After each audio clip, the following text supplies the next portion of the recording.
सुबह सुबह एक छोटे गांव की पगडंडी। एक व्यापारी अपने गधे की पीठ पर नमक की बोरियां लाद रहा है। गधा थका हुआ लेकिन आज्ञाकारी दिख रहा है। व्यापारी उसकी पीठ थपथपाता है और दोनों बाजार की ओर निकलते हैं। एक संकरा लकड़ी का पुल जिसके नीचे उथला पानी बह रहा है। गधा भारी नमक की बोरियां लेकर पुल पर धीरे धीरे चल रहा है। आधे रास्ते में उसका पैर फिसलता है और वो पानी में गिर जाता है। छींटे उड़ते हैं। गधा पानी से बाहर आता है। उसका शरीर गीला है। वो महसूस करता है कि पीठ का बोझ हल्का हो गया है।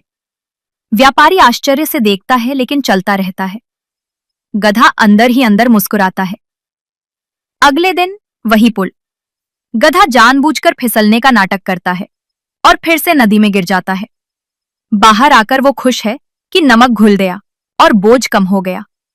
व्यापारी शक की नजर से देखता है। एक छोटे गोदाम के अंदर व्यापारी नमक की बोरियों की जगह बड़े बड़े स्पंज के गट्ठर रख रहा है। वो उन्हें गधे की पीठ पर बांधता है और चेहरे पर हल्की चालाक मुस्कान लाता है। पुल पर गधा फिर से पानी में कूदता है, हल्का बोझ मिलने की उम्मीद में। लेकिन इस बार स्पंज पानी सोख लेते हैं और बोझ और भी भारी हो जाता है। गधा मुश्किल से बाहर निकलता है, चौंका और पछताया हुआ। व्यापारी आगे आगे चल रहा है, सिर हिलाते हुए मुस्कुरा रहा है। गधा भारी गीला बोझ उठाकर धीरे धीरे पीछे आ रहा है। स्क्रीन पर टेक्स्ट आता है।